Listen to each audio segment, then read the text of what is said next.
llega con García Romero, don Juan de Zamora, que tiene su estancia en Cabezuelo, donde hoy está el cementerio de Lomas, ¿sí? Se llamaba el Cabezuelo precisamente porque cuando se inundaba, piensen en las zonas que son las zonas más bajas de acá de Lomas. Entonces, cuando se encontraba una lomada y estaba justo la estancia allí, lo único que se veía cuando se inundaba era esa estancia, por eso se llamaba el Cabezuelo. Asomaba como una cabeza. Entonces antes esto se llamaba el Cabezuelo. No, Renato, amigo mío. Sí.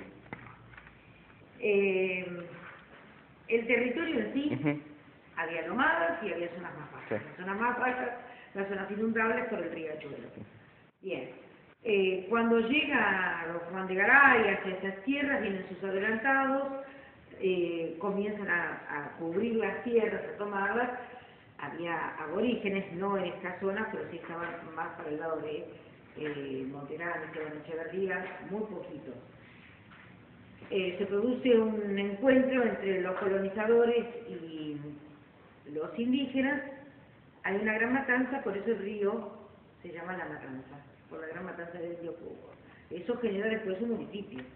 La Matanza es uno de los partidos que está limítrofe con nosotros.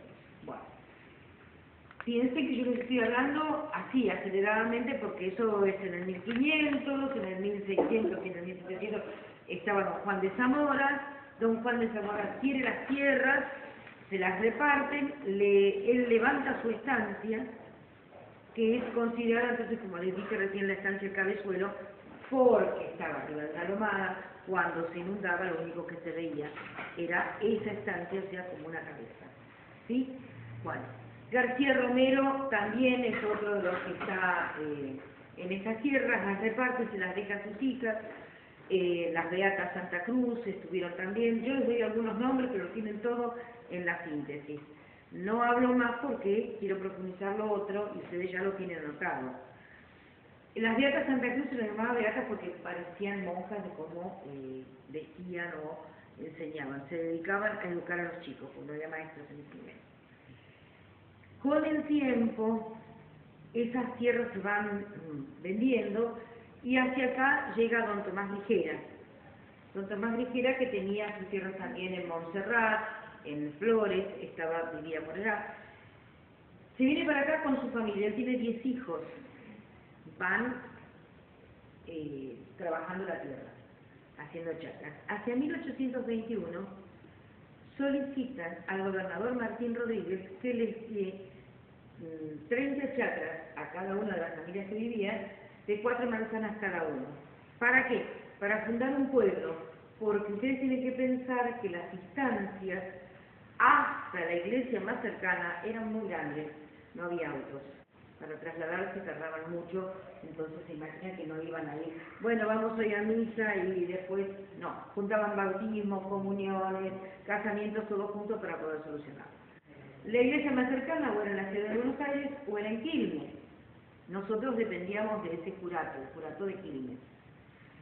Se pide entonces formar el pueblo y levantar un oratorio, una iglesia para poder recibir misa los domingos y cumplir con todo esto. No existían los registros civiles.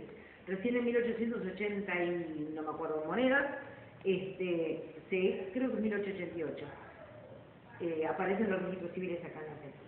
Entonces, mientras tanto, todo lo que tuviera que ver con nacimientos, todo lo que tenga que ver con la población, la documentación estaba en las iglesias.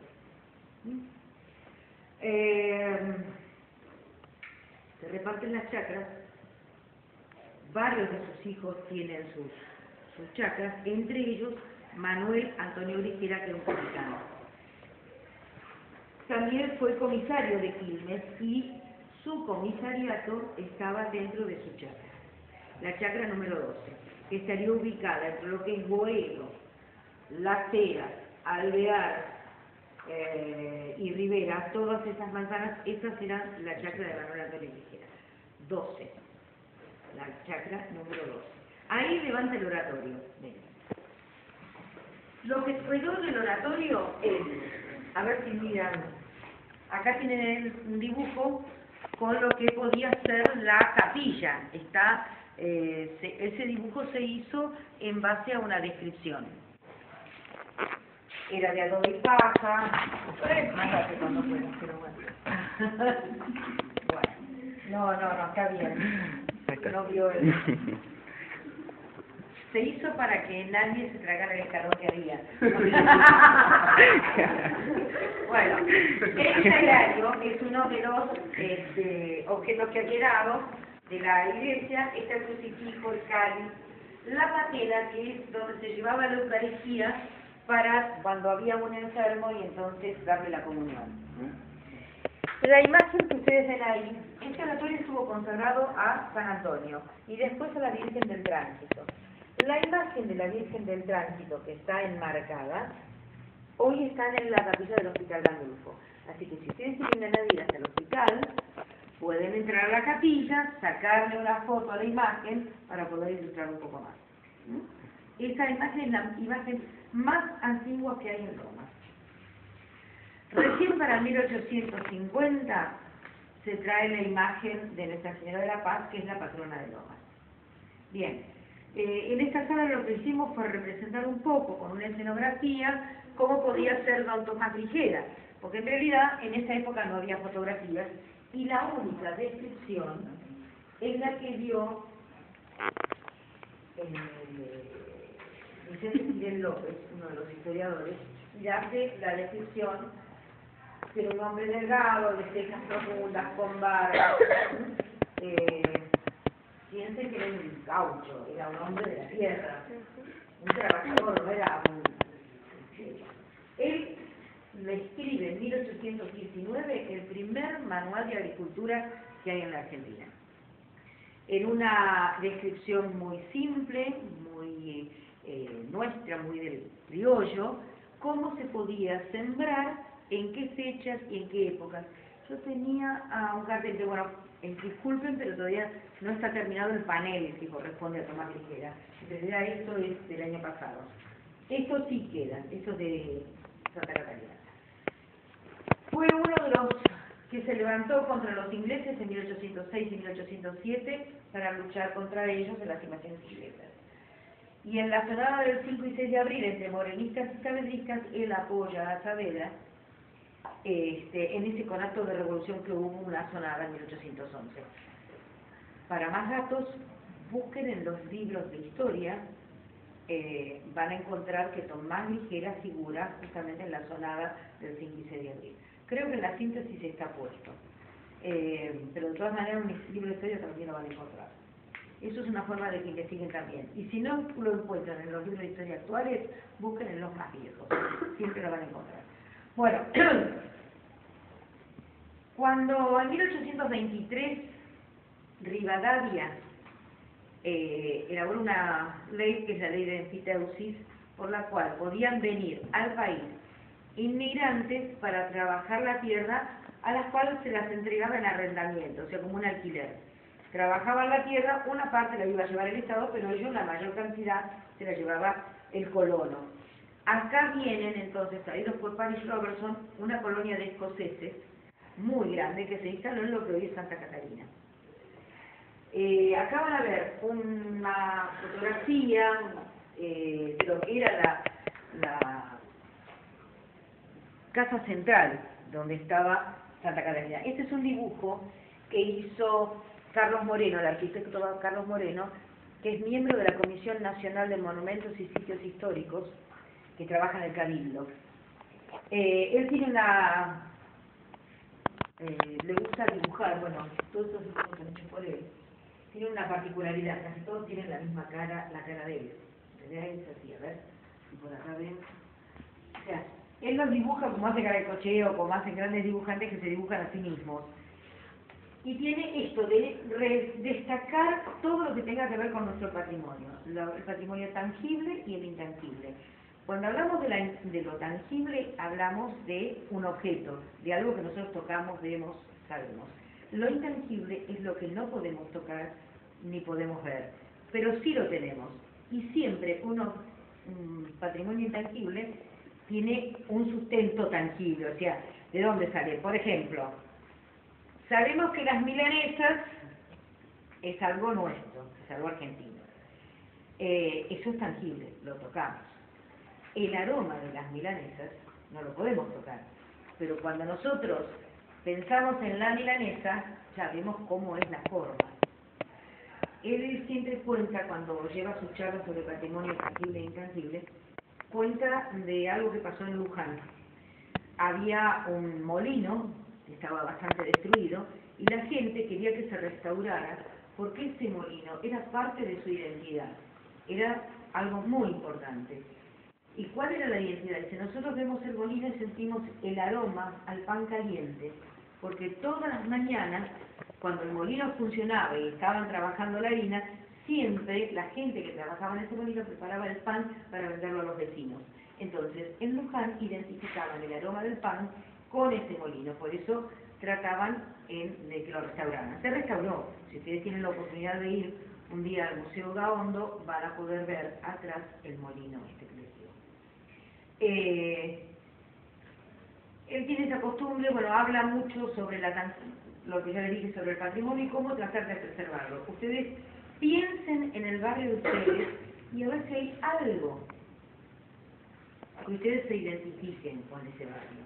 Una casa, una familia, o varias familias, las familias que vivieron y ya no están, algún aroma en particular. Había uno de los escritores de acá de Lomas que él decía que los sábados a la mañana, cuando él bajaba de la estación de Lomas, ahora no porque el olor es espantoso, sentía por las cuadras hasta que llegaba a su casa el aroma a churrasco de cuadril con puré que salía de las ventanas. O sea, él identificaba un sábado a la mañana churrasco de cuadril con puré. O sea, hay cosas que nosotros identificamos. Sabemos que en nuestra familia por ahí hay algo que nos particularmente lo sabemos diferenciar y que pasa en nuestra familia nada más. Traten de buscarlo, porque los profesores le han dado a ustedes para que ustedes reconstruyan su vida, su identidad, mediante ¿qué? Fotografías, que es un documento sumamente importante. En las fotografías van a ver cosas y personas que a lo mejor ya no están, o que mirá, pasaba esto. Mis hijos por ahí agarran y dicen, che, mirá, teníamos los muñecos de He-Man, y ahora no los tenemos y andan los chicos con unos muñequitos jugando ahora. Dice que es lo mismo, pero eran un poco más grandes. Todo eso que encontramos en las fotografías, el abuelo que ya no está, o lo que nos puedan contar los abuelos, eso es muy importante. Eso es parte de reconstruir nuestra identidad. ¿Se quieren ver en la cámara? Bueno, vengan. Esto es el principio, esto es 1821. A partir de ese momento, ustedes tienen que pensar, nosotros no somos un ente que estamos fuera de todo lo que está pasando en la Argentina. Nosotros estamos inmersos, estamos dentro de todo eso. Lomas no es una isla aparte. Entonces, mientras sucede en la Argentina ciertos cambios, acá los vamos viendo. Acá llegamos a tener ganado ovino importante por el cual mandábamos la lana a Inglaterra. Cuando estamos hablando de la Revolución Industrial, de la tejeduría, vienen de Inglaterra todo el ferrocarril, todo lo que es hierro. Se arman las vías del ferrocarril y eso hace que el pueblo se divida un poco. Queda del lado este y del lado oeste, porque el ferrocarril divide, pero a la vez une, porque se van construyendo más casas cerca de lo que son el ferrocarril. Por eso ustedes van a ver parte, si recorren un poco, de Lomas sobre la avenida Mex y se van para el lado de Temperley, cómo va cambiando la fisonomía y va apareciendo un barrio de otro estilo. Es un barrio muy elegante. ¿Por qué? Porque los que vinieron para acá eran ingleses porque trabajaban en el ferrocarril. Su forma de vida era construir casas de estilo inglés. Por eso el barrio inglés está declarado sitio histórico y cultural acá en Lomas de Zamora. Y van a mirar, hasta hace poquito había 3 casas muy iguales, ahora con toda la modernización no se ve muy bien, pero es donde está la parte de la, no sé si es embajada no, parte de, espérate, de los italianos, ahí es en Mex y Avenida Fernández. Es una casa muy muy antigua, frente al Instituto Lomas. Eran 3 casas gemelas y pertenecían a los gerentes del ferrocarril. Tienen esa, que es agregado cultural, una cosa así, italiana. Al lado hay otra igual, pero ya la transformaron, que es el secundario del Colegio San Agustín. Y al lado la de un doctor que vivía también en esa. Eran 3 casas iguales. La única que queda exacta es la de esta agregados culturales italianos. Fíjense cómo va cambiando. Esto fue un lugar de descanso. Se convierte hacia fines del siglo XIX, principios del XX, en lo llamaban el pueblo de las luces, porque uno de los primeros que íbamos a traer iluminación íbamos a ser nosotros, antes que Francia. Fue en 1880 y también. Pero tenía miedo, ¿no? ¿Cómo vamos a empezar nosotros con la inversión de dinero que hay que traer? Mejor que lo haga en otro lado primero. No pudimos ser la ciudad de las luces, pero sí éramos la ciudad de las rosas, porque había todos los parques, tenían cantidad de rosas, y cuando venían en el tren, el aroma era increíble. Era ciudad de las quintas, venía todo el mundo a descansar hacia acá. ¿Por qué? Porque hubo una epidemia de fiebre amarilla en 1871 en la ciudad de Buenos Aires. Entonces la gente que tenía mucho dinero dejó las casas que tenían en lo que es San Telmo, en lo que es la parte de Constitución, bueno, y se vinieron para acá a armar sus quintas, que eran lujosísimas. Nos deben quedar muy poquititas, porque las están tirando abajo y no queda nada.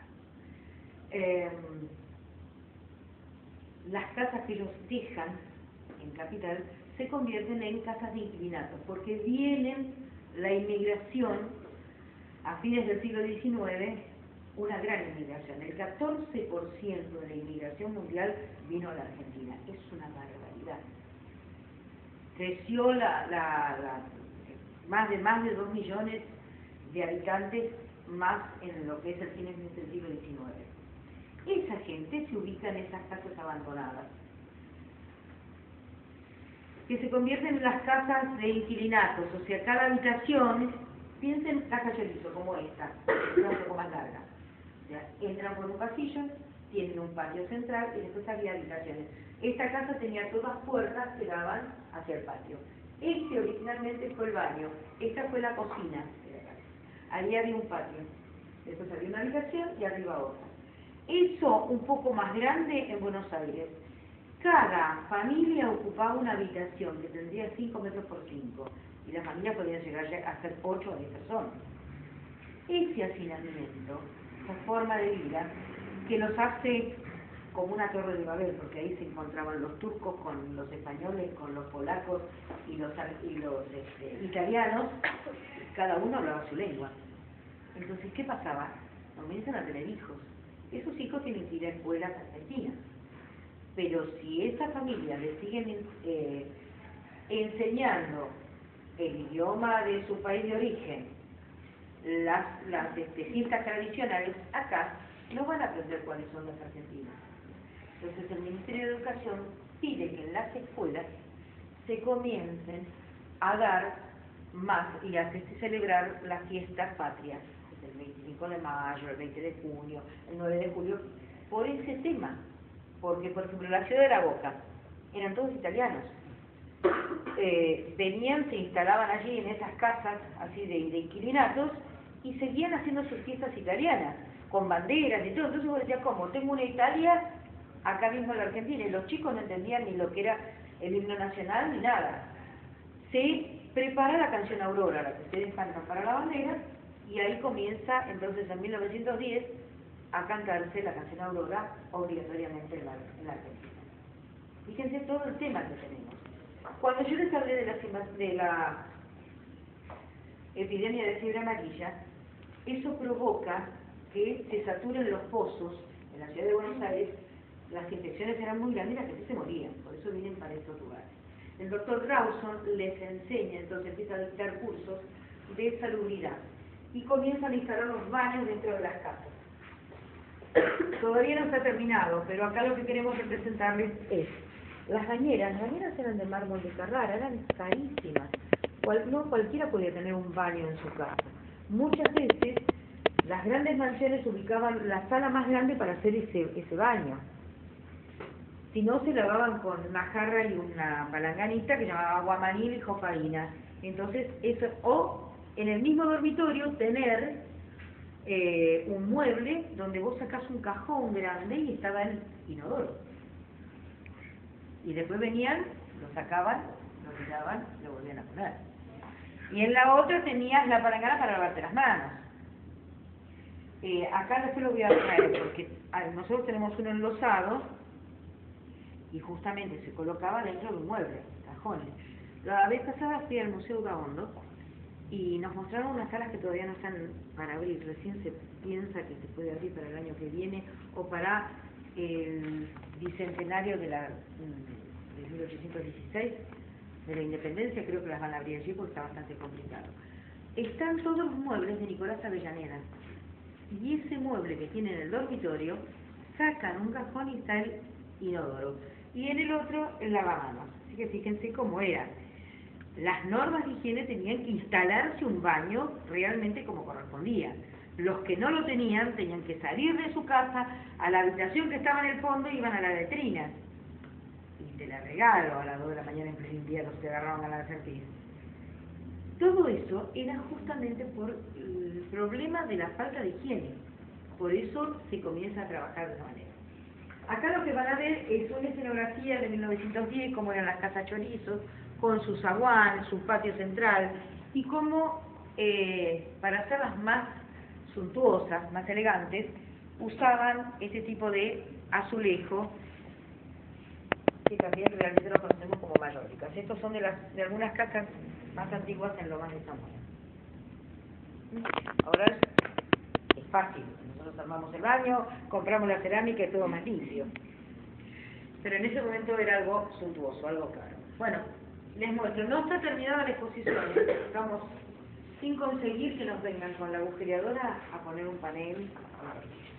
Bueno, este escritorio que ustedes tienen acá, que algunos le sacaron fotografía y lo estuvieron trabajando, es el que estaba en la casa de las tres esquinas, Pereira, Lucena e Hipólito Yrigoyen. En la esquina, justo donde hoy está la Shell Brindisi. Así que si quieren, hay una placa muy grande que indica el lugar histórico. Era un almacén de ramos generales, ahí tienen la foto de cómo era la casa. Pertenecía a Rafael Portela. Rafael Portela era hermano de Francisco Portela, que fue el primer juez de paz. Piensen que no existían las intendencias. Piensen que después de que se cierran los cabildos en 1821, comienzan a llamar jueces de paz y a los que mencionen dentro de cada municipio que no estaban integrados todavía, para que se hagan cargo de la problemática de cada uno de los integrantes del pueblo. La gobernación los nombraba presidentes. Así que el primer juez de paz fue Francisco Portela, no había intendentes todavía. En esa casa, en 2 habitaciones, se dictaron clases a las niñas del pueblo. Los varones estaban en la quinta de don Esteban Adrogué, estaban en Alvear y la Cera. Ahí recibían clases los varones con los varones y las niñas con las nenas. No se juntaban. Hasta 1879, que se levanta el primer edificio de la escuela número 1 que está acá en la esquina. El edificio era así. Me dieron cuenta de lo que digo.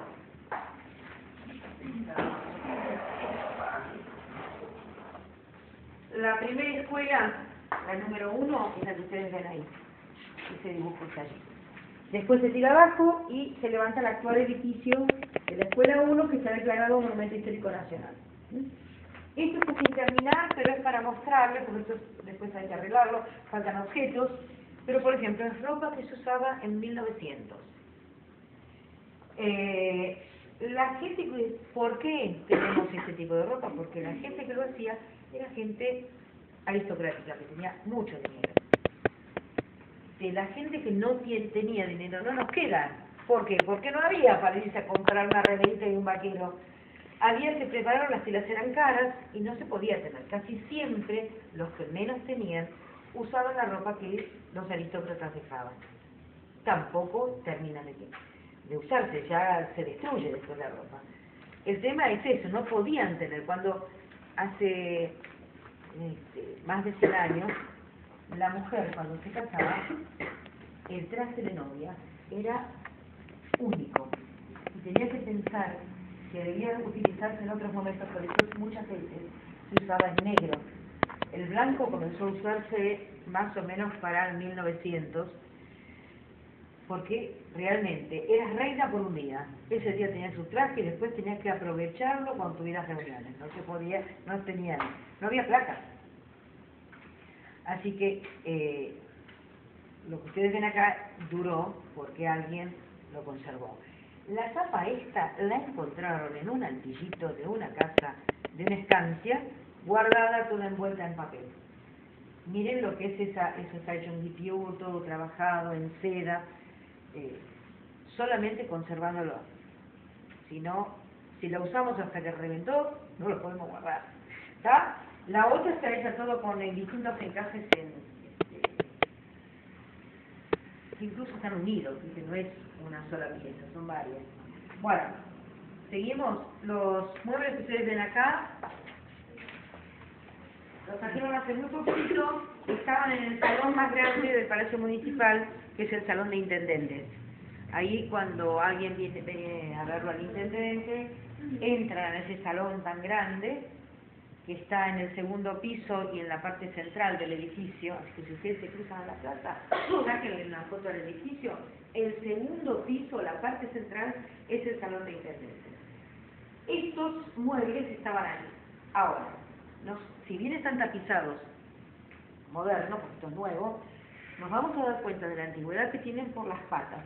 Las patas que tienen corresponden a 1900, entre 1890 y 1900. Quiere decir que estos sillones eran del primer edificio municipal. Igual que el escritorio, de estilo inglés, muy victoriano, como era en esa época, grandes, enormes. Las mesitas, algunas están esta, por ejemplo, está toda taraseada, tiene todas flores hechas en pedacitos de madera. Si quieren acercarse, mírenla. Es muy bonita. Y el otro, que es el más importante, que es este escritorio que perteneció al senador Manuel Castro, y sí sabemos que era la primera municipalidad. Igual que el perchero, es el farol de la berlina de Manuel Castro, obviamente no tenía ningún auto, sino que era un carruaje. Bueno, y la escultura, que la vamos a tapar porque no va a corresponder con esto que estamos contando, pero sí con la época. Está hecha por Arturo Bresco, que fue vicedirector de la Academia Nacional de Bellas Artes, junto con Tío Bolvarino, que era el director. El busto de Felipe Castro, que era un caudillo del conservadurismo, y mandó levantar el edificio actual, muy típico de esa época. Esto lo hizo en el año 38. Es un estilo racionalista y art deco, bien contundente, para demostrar poder en el gobierno. Fíjense, cuando se inaugura, observen el detalle de cómo era la plaza, una plaza seca. Miren lo que era el edificio, es lo que es el edificio, es un monumento, parece un rinoceronte blanco. Felipe Castro. El edificio este se tardó nada más que un año en construirlo. Tiene mármoles de Carrara, mármoles de travertinos, pisos de roble de Sabonia, de parqué Sevilla, iluminación difusa, es hermosísimo. Tenía coordinado en el terciopelo azul, que ahora no lo tiene. Bueno, al lado vas a ver el museo, con la edificación arriba. Está tapado por árboles, pero bueno, Sí, se ve la casa. antiguo. Bueno, ¿alguna pregunta? Es lo mejor que puede. Chicos, hoy me decía una de las chicas que se fueron ahora, que les dije que se quedaran, que también era de la escuela de ustedes. Ustedes se escriben muy lento, quieren quedar con la letra muy bonita como si fuera para profesional. Cuando el profesor habla, ustedes tienen que achicar palabras, rápido, porque cuando vayan a la facultad no les va a dar el tiempo. Otra cosa muy simple que gana mucho es grabarlos a los profesores. Porque después, cuando ustedes estudian, es que les aclara todo lo que lean. Si no, se hacen un gran bochinche, empiezan a leer y no entienden qué hicieron. Pero escuchando al profesor y leyendo, van a entender mejor las cosas. Sí, muy buena la tuya. Bueno, ¿está algo más? Sí, queríamos saber más de la primera escuela, de la 1. Acá lo tenés. ¿No le sigue el material? No. Bueno, sí. Bueno, eso se lo dije. Sí. Ustedes tomaron nota del Hospital Gandulfo en 1906, que Luisa Cravena de Gandulfo dona los terrenos y manda a hacer el edificio central. ¿Cuánto? 1906. En la década del 30, el hijo de Gandulfo dona el pabellón de maternidad. Era un hospital para la gente que no tenía dinero, llamaban, bueno, tiene un nombre, minusválido, no me acuerdo qué otra cosa más.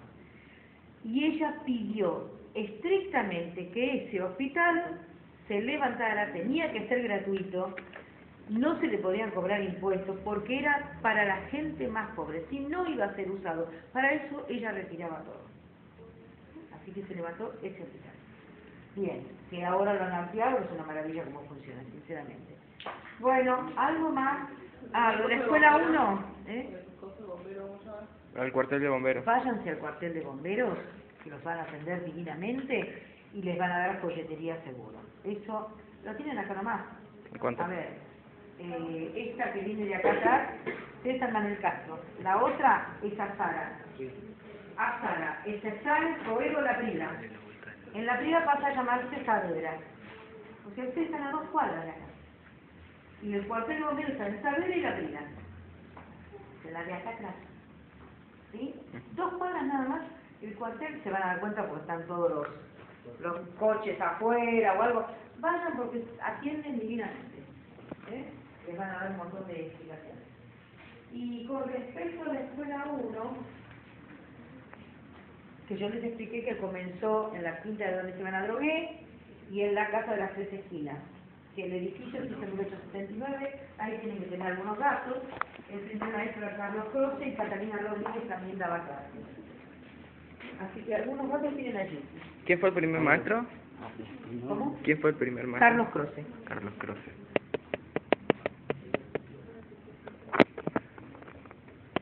Les cuento que en realidad no permitimos sacar fotos. Pero dado que ustedes están haciendo un trabajo de investigación, y ya todo lo que sé con el saco en la cabeza, les permitimos sacar. ¿Está? Bueno. Y esta fue la primera campana, ¿no? Sí, señor.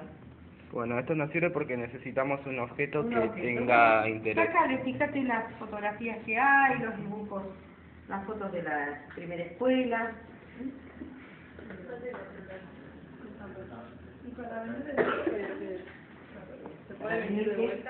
Las veces que vos quieras, no hay problema. Acá vienen los chicos de la escuela 1, tenés que usar el tema es que no lo tengo terminado todavía, así que vengan si tienen que tomar nota de algo. Tenemos que tener el trabajo el 26. Bueno, vayan elaborándolo y dudas que tengan las anotan y me las vienen a preguntar. Fíjense que todo el material que les di tienen muchos datos. Si les falta algo en particular, me lo preguntan. ¿Está?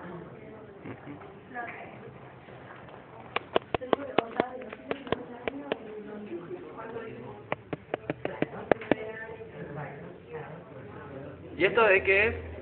Sí. ¿Esta foto? Esta foto es, esa la voy a sacar después de acá. Catalina Rodríguez, la primer maestra. Después de esta foto, 2 o 3 meses después falleció. Y estaba con la directora de la escuela 10, de Banfield. Estos son, entonces Son alumnas y docentes de la escuela 10 celebrando o agasajando a Catalina Rodríguez, que fue la primera maestra. ¿Cómo se llamaba la Virgen? ¿Es la Virgen qué? Del tránsito. Todos los datos están en la vitrinita.